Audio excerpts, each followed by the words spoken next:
was visiting New York. And she said, let's meet in town. I'm staying in New Jersey with a friend of ours. Well, normally you don't mention the friend you're staying with, do you? You don't say it. And she just casually said, I'm staying with a friend of mine, Lane Bradbury. And I said, now wait a minute. That wouldn't be Lane Bradbury, the Broadway actress, would it? And she said, yes, it would. Well, I said, you tell her I know all about her, which I do. And you're going to know all about her in the next hour. And it is an extraordinary resume. And she has wonderful things to say about Broadway of the Golden Age. She lived for years in California. She's back in New York. She's entertaining us again.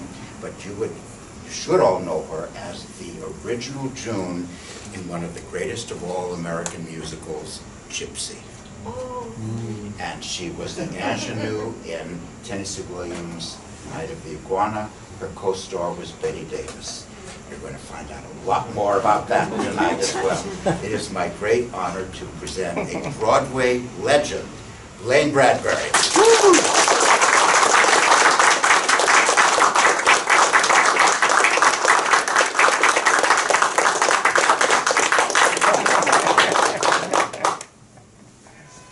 Think of me as a legend. Well, wait till you hear Lane's credits. They are amazing. Let's start with the famous one, Gypsy. And how did you get into it? It was sort of unusual, your entrance into that show.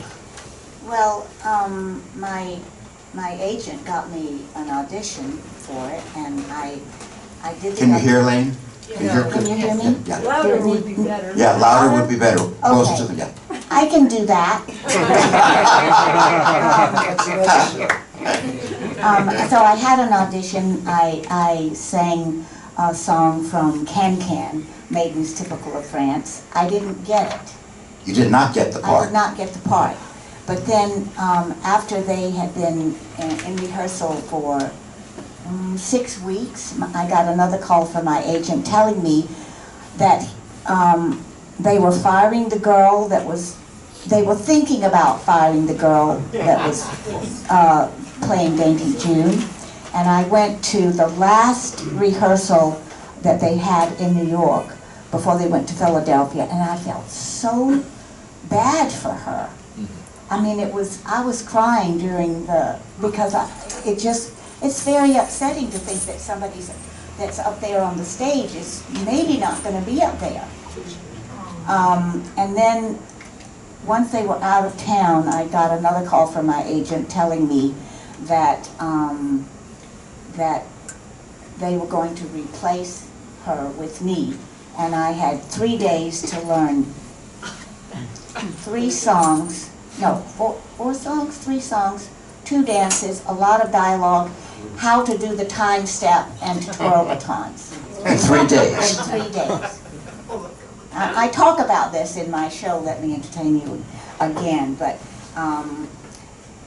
2 pairs of batons got tossed out the 45th Street studio window because I was so frustrated knowing that I was going to be on stage, and before I even had my words out of my mouth.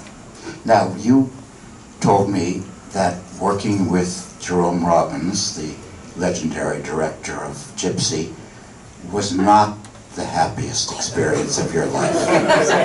I think it was the worst. I think it was absolutely the worst. He's terrifying. You said he paralyzed people. He paralyzed me. I mean, I just got in such a knot working with him. I mean, I don't want to go into all of this because I talk about it in my show. I'm just going to tell you well, I will tell you a story that's not about me. He was working with New York City ballet dancers, and they were all terrified of him too. And he was yelling at them, and as he was yelling at them, he was backing up toward the orchestra pit. And they just let him back up. How to win friends and influence people. I don't think he had that quality. I am very leery of anybody who says it was wonderful working with him. And in fact, I'm going to be interviewing somebody in that category soon. I'm thinking of canceling the interview. How could that be? I mean, he was famously unkind. Well, I mean, Ethel Merman got along with him, I guess. I wasn't there, but I would imagine that she got along with, he got along with her. And I have heard people say that they got along with him, but I think it would be a personality thing. If I had to work with him now, I hope I would say, if he got on one of his tirades and started tearing me down, I hope I would say, look, if you want a good performance with me, back off. Because you're not going to get it if I'm all uptight and worried. Good. That's true. It is true. But I don't know why you didn't know that. But you were a kid at the time. You didn't have the experience or the confidence probably to say that. And I grew up in the ballet world where my teacher was like an angel and just brought out all the creativity in class, where I was free to pretend and be whatever I wanted to be and encouraged. And so to have somebody just crucify me like that. So in contrast to Jerome Robbins, your co-star Ethel Merman was charm and affability and graciousness.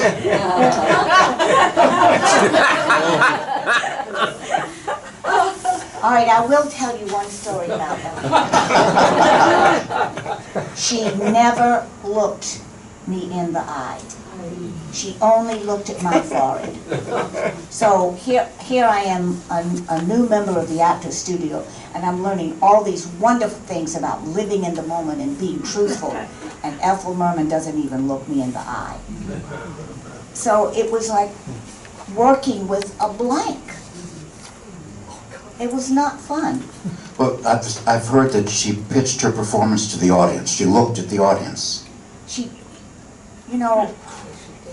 I think she did. The one thing that was kind of amazing is I used to watch her a lot of nights from the wings, and when she did Rose's turn, she always cried. Now, that's kind of, I don't understand that now. Then I don't understand it now. Anybody that looks you on your forehead instead of communicating with you, but then can reach down deep and really feel that song. And she did. And she did, because I would see the tears coming out of her eyes. I was just flabbergasted. I don't know how that works. I really don't. So you all can figure it out. But did she give a good performance at the beginning of the show, and then afterwards I heard she just did a routine? I didn't. You weren't paying attention to her. Yeah, I mean, she never appealed much to me as a person, as a performer. She just wasn't one of my favorite performers. Who was nice to you as the newcomer in the show? Oh, Jack Klugman. Oh. He was so warm and wonderful. And then later, I shared a dressing room with the 3 strippers. and so eventually we became really good friends. They taught me to cuss. But Jack Klugman welcomed you to the company. He was just, yes. Can't hear. Okay, sorry. Thank you. Anybody else need to comment about that? But Jack Klugman was very warm and welcoming. Did you know when you were doing the show, I guess you can't really know, that history would say you were in one of the all-time great Broadway musicals? I'm still flabbergasted by that. I mean, I left it behind me, when I moved on. I just moved on, and then when you said a legend, that's not me. Well, wait till they hear your other credits before saying, I think they'll agree with me. After Gypsy, you went into Night of the Iguana. Yes. And that was Tennessee Williams' last really successful play on Broadway. Right. And you were directed by Frank Corsaro of the Actors Studio, and your co-star was Betty Davis. Was she welcoming and gracious? Well, actually, the first day of rehearsal, I went up to her and I introduced myself, and we got to talking a little bit, and she told me that her daughters loved horses. Well, I thought, and so we talked about horses, which I love, and I thought, oh, this is going to be good. You know, I had a rapport with her. And then when we went to Chicago, the reviews came out, and Pat Rowe, who played the lesbian school teacher, and I, who had a 3-minute, maybe 2.5-minute part on stage, got really good reviews, and the play was in a little bit of trouble, I think. And the next night, after the reviews came out, I'll just tell you a little bit. When I went on stage, I had to go on stage full-blown hysterical, crying. Now, you can't fake that. You just can't. So I would sit all curled up in a chair, preparing so that I could bust onto the stage, you know, in hysterics, and try to get Shannon to love me. And so I was sitting this night after the reviews came out, all curled up in my chair, preparing. I felt Betty Davis walk in front of me. I felt her stop. She walked back to the stage manager, and I heard her say to him, "What's she doing there?" And the stage manager said, "She's preparing." She said, "Well, it's very disturbing to me." So the stage manager came up to me and asked me if I would go 3 flights down in the basement to prepare. Now, what Betty Davis didn't know was that I was learning at the Actors Studio how to use everything that happens to you. So the fact that she sent me down to the basement to prepare made me so upset that I didn't have to prepare. You came on fully charged. That kind of blew up in her face. But I mean, I know what that came from. I mean, I am so lucky because I got all my early acting training. I was kind of natural anyway, but I got all my training from the Actors Studio, which is the better you are, the better I am. Betty Davis grew up in the studio system where she's the star, and she did not have that concept. It was about her, not about the team. Oh, I have another story. About her? Yeah. Yeah, okay. We're all ears. Because my part was so small, I didn't have to be at the theater a lot, but there was one day that I came in early, I guess, and I came in when Betty Davis and Patrick O'Neill were doing his breakup scene in the hammock, and obviously they had worked on it a lot, and it had gotten to the place where, you know, it was full-blown. It was amazing. I saw a human being in front of me have a complete nervous breakdown. I was just mesmerized with how amazing it was. The end of the scene, Betty Davis is straddling him on the hammock. She throws her leg off and she turns to Frank Casar and she said, "If he does the scene that way, nobody's going to hear a word I say." He never hit it again like that. He was always amazing, but she just cut. She just cut into his performance. And he couldn't recover it. Well, I mean, he's a wonderful, brilliant actor. So he never was phony. I mean, he was always wonderful in it. But the hair-raising that he gave, you know, that he had come up with, that he pulled out of the inside of him was never, I never saw it captured again. You know, part of her issue may have been that Margaret Leighton was getting bigger applause and getting better reviews than she was. And Frank Corsaro years ago told me that he had to do the curtain call not one at a time, because Betty Davis's applause wasn't as big as Margaret Leighton's. They had to go in a circle so that there was never a focus on one or the other. That's pretty smart of him. So it saved the temperament. Did she ever calm down during the run? Well, I mean, as long as she didn't see me, she was fine. But you told me she was never your type or never your favorite No. in movies either. No. You didn't like her much. No, they just didn't, those two women Didn't appeal to you. just did not appeal to me at all.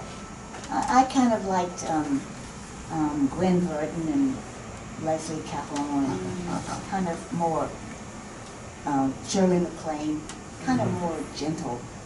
You're women. fading. Huh? You're fading. Yeah, talk into the mic. Louder. Oh, into the sorry. mic, yeah. All right. Now, after a certain amount of time, Betty Davis left the company and was replaced by Shelley Winters. What was she like? Well, I mean, I knew Shelley from the Actors Studio, and she never had said anything about my performance.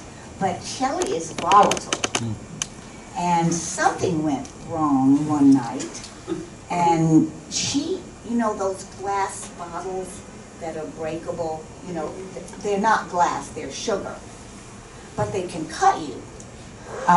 She got mad at Patrick and broke one over his head. Well, the glass landed where I had to run. So in order to get on stage, I had to run across Shelley Winters' broken glass. But, you know, that's kind of Shelley. But was she easier to deal with than Betty Davis? You know, I only dealt with Pat Rose, with lesbian school teacher, and Patrick O'Neill. And Patrick, I mean, it was kind of my scene, because all I wanted from him was him to make love to me, to be with me. And so then when I couldn't get him to do that, and I didn't, I ran in the cubicle to hide from Miss Bellows, and then I just get dragged off the stage. So you didn't have to interact with Margaret Leighton or Betty Davis, Shelley Winters? I didn't have, no. Was Tennessee Williams around during rehearsal? He was. Did you get to know him or get a sense of him at all? No, but his lover, Frank Merlo, and I became really, really, really close. I think Frank was probably getting it from Tennessee, and I was getting it from Betty Davis, so, you know, we were... You bonded. So, but he was just such a sweet, wonderful man. I just loved him. Did you have any sense of Tennessee Williams, his personality or his interaction with the actors? Well, you know, writers are not encouraged to talk to the actors, to go through Frank Casaro. I mean, that's just kind of protocol. Yes. Now, when you were admitted to the Actors Studio, you were the youngest member at that time in the history of the studio. Is that correct? That's right. Tell us how you got in. You all have to come and see my show. Well, they're here tonight. Okay. All right. I met this amazing actor, Tom Wheatley, at Columbia University, because I was going there and I took a pantomime class there, and I met Tom, and I saw him doing this very classical scene, but I believed everything he said. He was just wonderful. He wasn't acting, he was being. And at one point, he left the stage and he started walking on the steps of in the auditorium, still doing the scene. And I just never saw anything like that in my life. So the scene finished, And he walked up the aisle to go out, I guess, and I followed him up the aisle. And when I got next to him, I said, "Could I tell you something?" And he leaned his ear down to me, and I said, "I love you." I mean, I just couldn't help it. But we became not best friends, I guess, but there was no hanky-panky. He became my mentor, and so he asked me to audition with him for the Actors Studio, and I said, "What's that?" And he told me what it was, and I said, "Oh, well, that sounds like a good place." So we started rehearsing a scene together, and he just made it so much fun because he would bring this big suitcase full of things for me to discover and to use in the scene. And he discovered that I had a tremendous love for chocolate-covered cherries. So on the night of the audition, he said to me, "Lane, when you go in there, I want you to sit in this big black armchair and don't get up until I give you the signal." Okay. So the scene started. I said my first line. I went and sat in the big black armchair. He opened the suitcase. He took out this huge box of chocolate-covered cherries, and he put them on a little table on the opposite side of the stage. I kept waiting for him to tell me that I could get up and go get a chocolate-covered cherry, and he never did. So I don't know what I did in that chair, but the next morning he called me to tell me that we had both been taken into the Actors Studio together.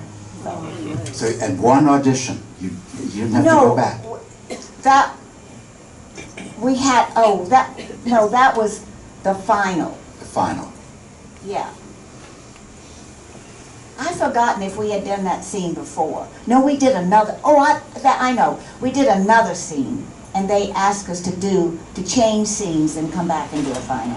And then the final, that was it, and you got in. Yeah. And Strasberg would have been there. He was there. He had to prove your entrance. And you, now that you're back in New York, you go to the Actors Studio on Fridays, don't you? I do. You do. And is it still a good place to learn? Wonderful. It's just wonderful.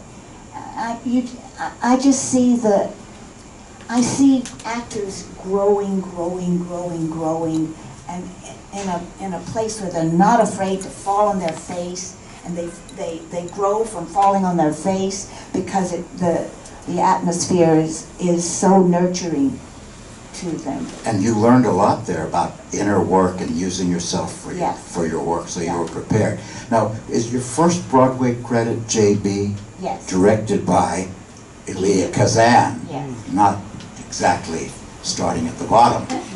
Now, every actor I've ever spoken to said he was the greatest director they'd ever had, that he was absolutely wonderful with actors. Now, I don't know what you think, but I'm going to ask you now, what do you think?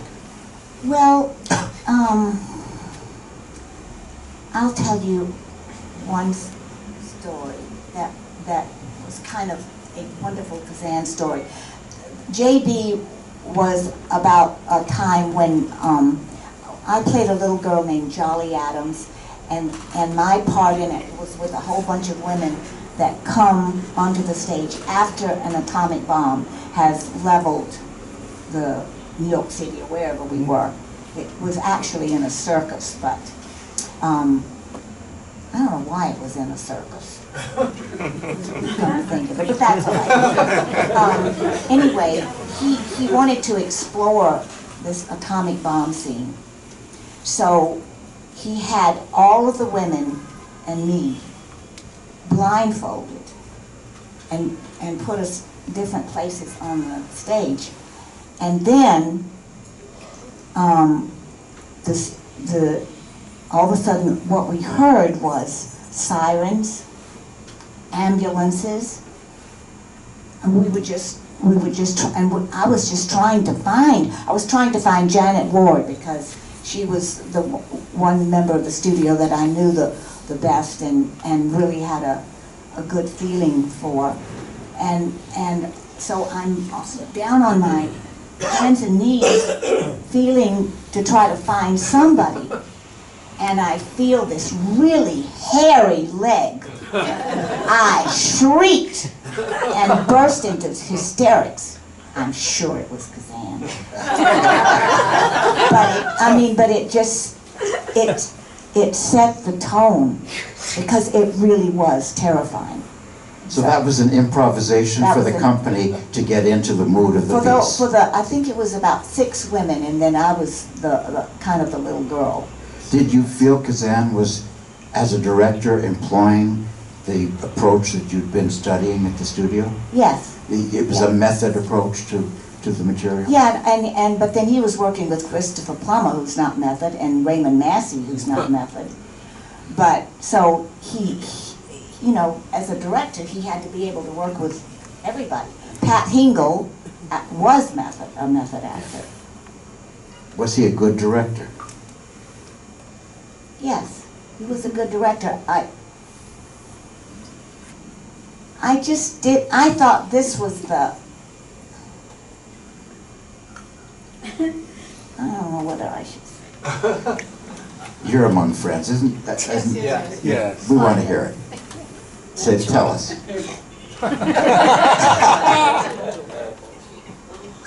One day after rehearsal, he called me into the dressing room, and he was sitting on the, you know, with his back up against the dressing table. And he kind of pulled me in, and his legs were spread, and he pulled me in kind of between his legs, and he said, what a wonderful job I was doing. And he said, I'm going to be making a film. I forget the film now. It was with Natalie. Splendor in the Grass. Splendor in the Grass. Splendor in the Grass. And I'm going to make you a big star. Honey, I left that dressing room. I was on the sidewalk. I was 5 feet off of it, you know, getting to my home. And then later, so that was a story that was kind of, I just didn't like that. You know, it just didn't. Something didn't feel right? Something didn't feel right, yeah. But then later, when Pat Hingle fell down the elevator shaft and was, you all don't know that story? Well, he was at a party at Lou Antonio's house. Lou Antonio was my ex-husband. And Pat Hingle, they were really good friends. And he was at a party at Lou's house, and he had a little bit too much to drink. And when he got to his apartment, the elevator was between floors. And so he tried to get into it, and he fell 5 flights down. He survived, but he had a concussion, and I mean, he was out of the show. I think he lost a finger. I mean, amazingly, to fall 5 flights down and be alive is something. But it was such, I mean, he's playing Job in the Bible where all these things happen to him, you know? And then I kept thinking, this is just so bizarre. So anyway, we had to put Ford Rainey in his understudy. So we had a rehearsal for the understudy, and of course everybody's kind of hysterical. I think that rehearsal was on a Friday, and then we had a performance Friday night, and then we had another rehearsal on Saturday when there was a matinee.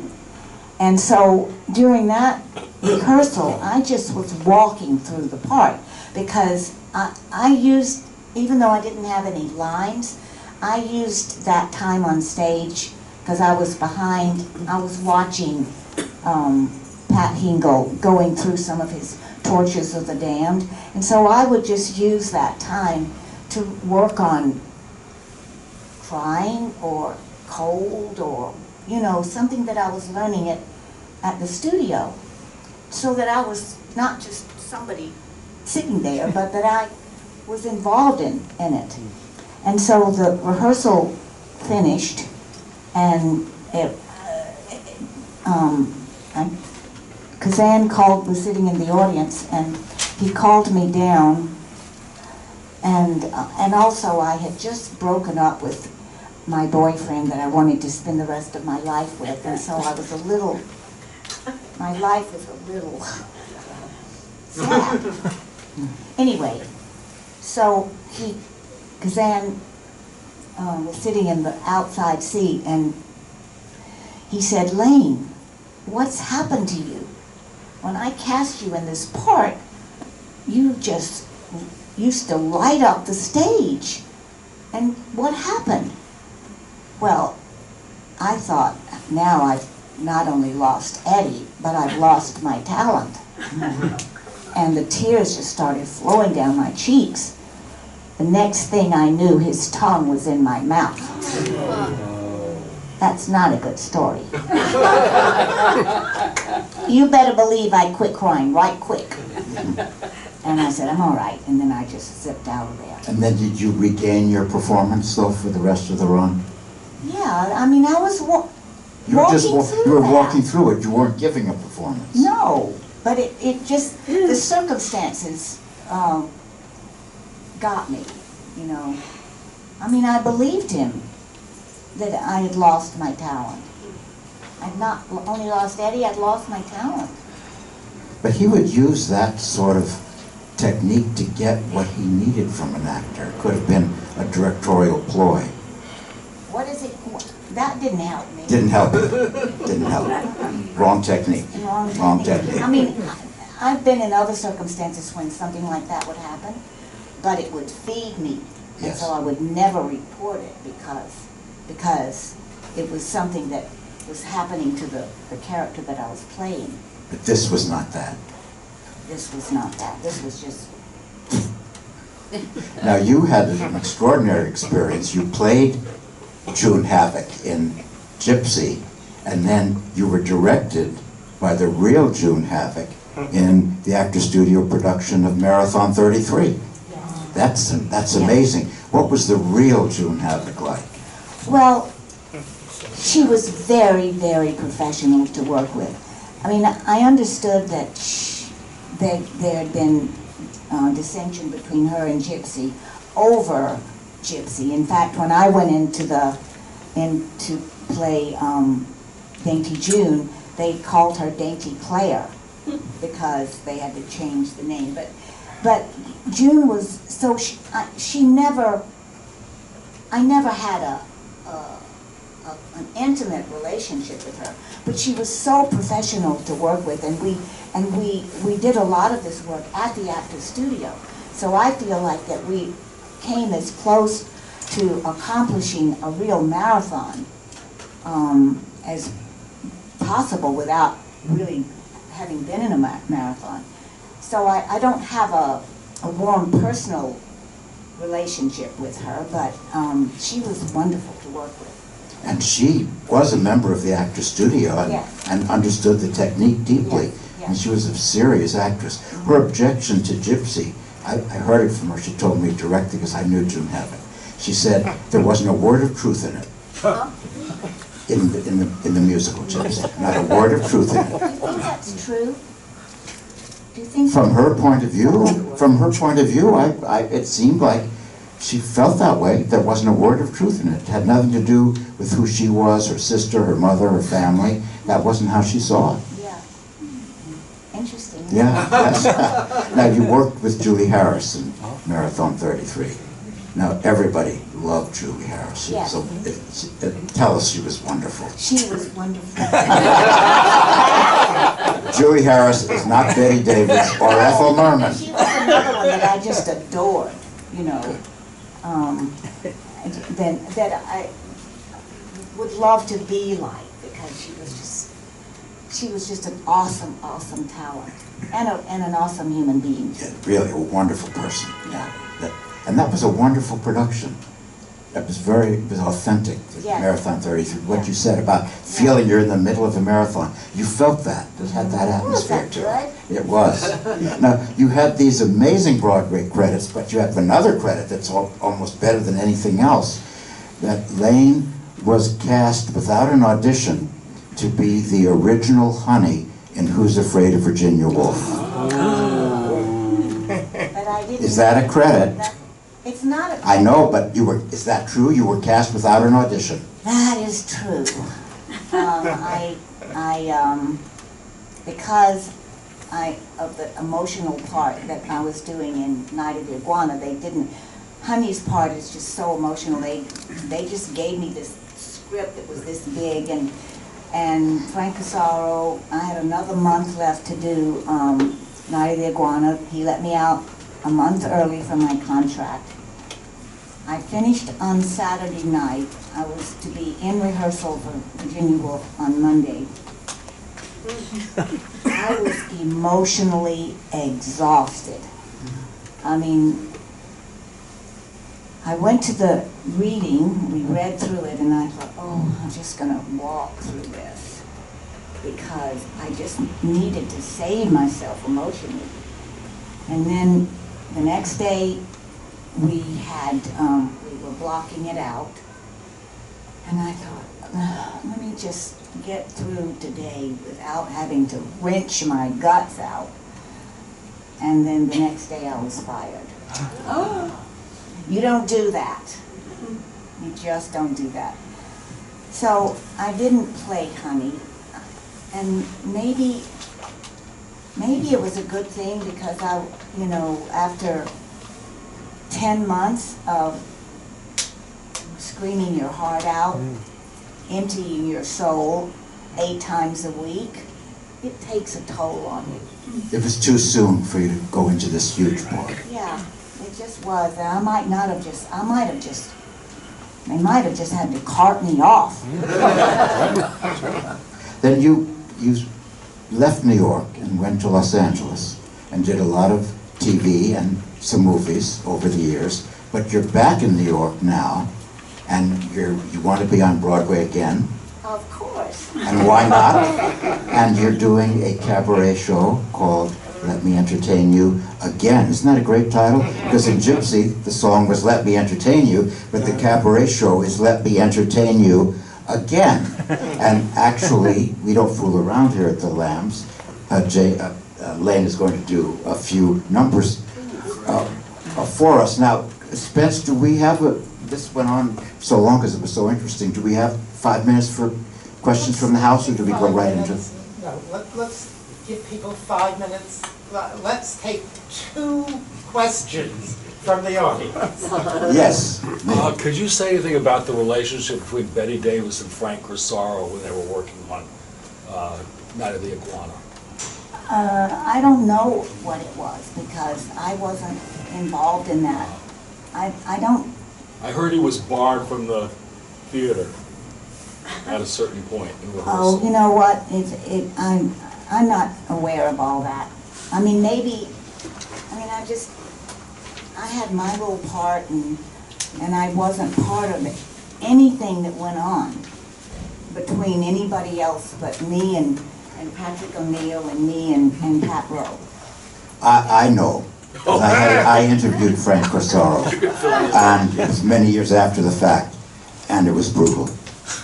And he never forgot it or forgave her. He thought she was out of line. I could never get him to talk about it. Yeah, well, he talked about it. She was unbelievably cruel to him. I am not surprised. You're not. Another question? Yes. Lane, you mentioned one of the actors who inspired you was Gwen Verdon. Could you say more about that? This is John Gilvey, who's writing a book, biography of Gwen Verdon. May I say that, John? A superb biography in the works, actually. I've read what you gave me, John. It's terrific. It's a superb book. Well, the first time I saw her was when I came to New York during the summer to study ballet, and with my teacher and 12 other students. And the first musical we saw was Can Can with Gwen Verdon. And as I say in my one-woman show, she just plain jumped off the stage and into my life. I mean, she just was the cutest little button you ever saw. She just was amazing. And I think I saw everything that she did. She was just this little firehouse on the stage, totally real. You know, you just believed everything, and she was precious. Isn't that what you want to hear? Tell us about your cabaret show that you've done a number of times in New York, and you're going to be doing again.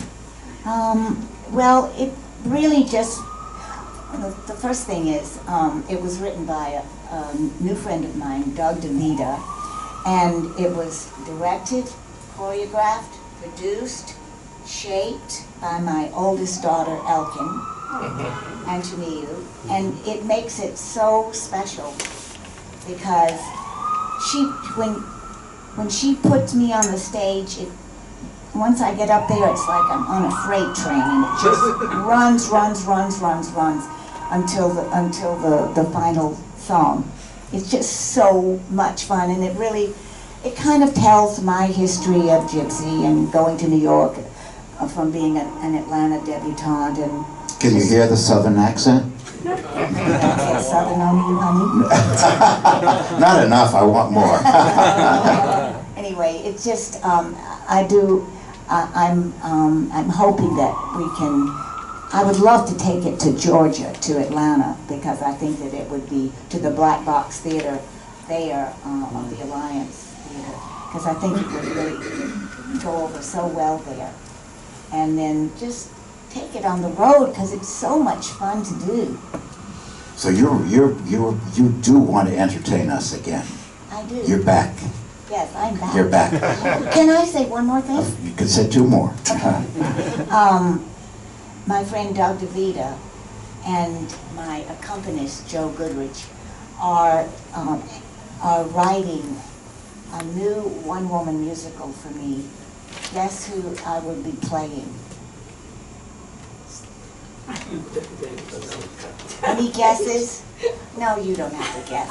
I'll just tell you. Leslie Caron. Oh. I mean, she was another one like Glenn Verdon that shaped me. You know, that I just wanted to be like. So that's also in the works. But this comes full circle, because the reason our mutual friend Ellen mentioned your name and how she knows you is you were in a French class together, French-speaking group in Pasadena, California. And she actually bought me the book, thank heaven, and because Leslie Caron was in LA signing it, so Ellen got me a book.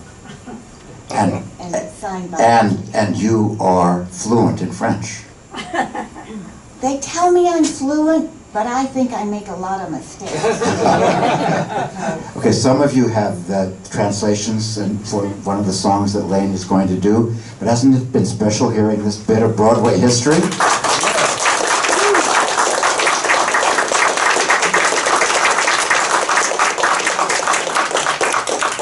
Joe Goodrich is Lane's accompanist, and Lane is going to sing for us.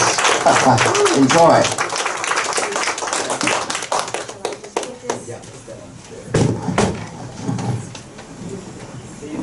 Oh, wait a minute, I need to put it here.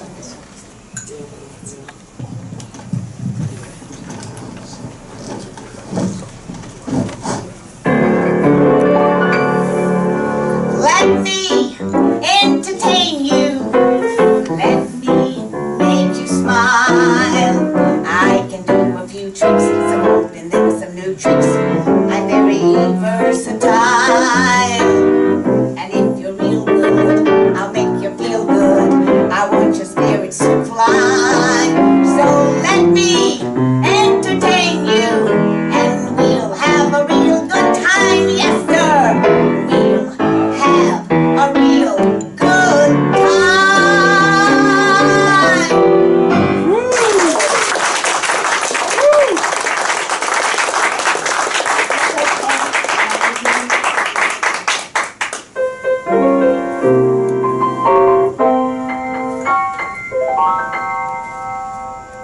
Ne me quitte pas, il faut oublier, tout peut s'oublier qui s'enfuit déjà. Oubliez les heures qui tuaient parfois un coup de pourquoi, le cœur de bonheur. Oubliez les heures qui tuaient parfois le coup de pourquoi, le cœur de bonheur. Ne me quitte pas, ne me quitte pas, ne me quitte pas, ne me quitte pas. Moi je t'offrirai de terre de pluie, venir du pays où il ne pleut pas. Je creuserai la terre jusqu'après ma mort pour couvrir ton corps d'eau et de lumière. Je ferai un domaine où l'amour s'écartera, où l'amour s'écartera, et je serai reine.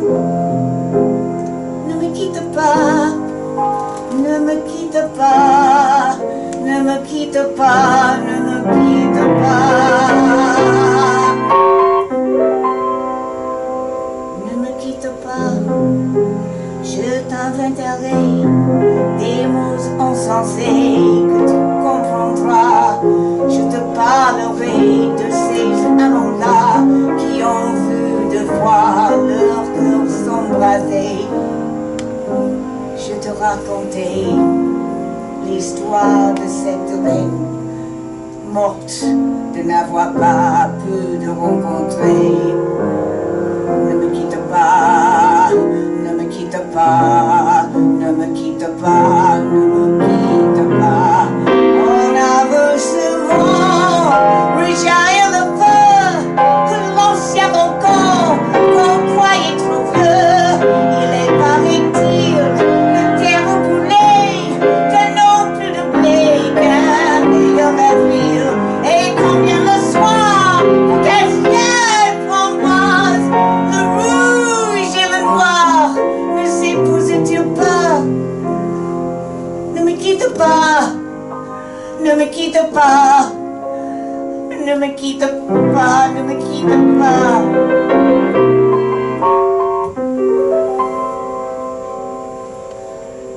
Ne me quitte pas, je ne vais plus pleurer, je ne vais plus parler, je me cacherai là, à te regarder, danser et sourire, et à t'écouter, chanter et puis rire. Laisse-moi devenir l'ombre de ton ombre, l'ombre de ta main, l'ombre de ton chien. Ne me quitte pas, ne me quitte pas, ne me quitte pas, ne me quitte pas.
offrir une prière pour les mots de la terre, un simple troubadour. Quand on a de l'amour à offrir à cela, dans le nid de combat et de chercher le jour, quand on a de l'amour à offrir à cela, et le nid de combat et de chercher le jour. Alors dans un voyage de la force d'aimer, nous avons dans nos mains, amis, le monde entier.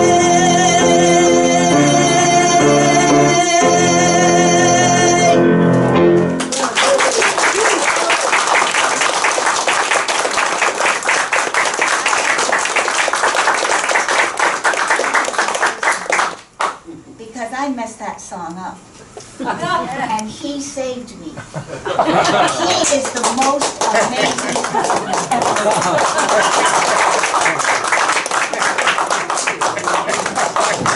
Lane Bradbury and Joe Goodrich. Thank you. Isn't that wonderful?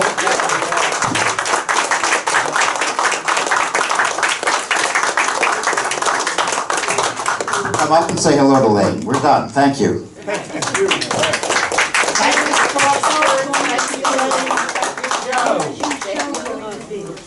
Well, I don't have a date yet. For what we entertain you. For that to entertain you, but I think I can, I think through the Lambs Club, I can get emails out to people. Because it's really fun. It's so lovely. How old were you when you originally went into Gypsy? 17. Playing 13. Do you think on principle older actresses don't appreciate ingenuity? So there was a built-in hostility to somebody young and fresh and lovely. I don't know, I never thought about that. Because I've worked with I've worked with Annie Bancroft. Ooh. I mean, I've worked with a lot of actresses. Of course, she's a member of the studio, but she works a whole different way. But I just... I guess some people are competitive. I'm not competitive. Well, I'm you're charming. competitive. I'm competitive if I'm on a horse. I'm not competitive as an actress, I think, because I know if you're not a good actor, I have to work twice as hard. If you're a good actor, it just happens, you know. Okay, come up and say hello, but we're finished with the formal interview. Thank you so much. Lane Bradbury.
This is Jay Michaels, and we were off and running with Lane Bradbury. Yeah.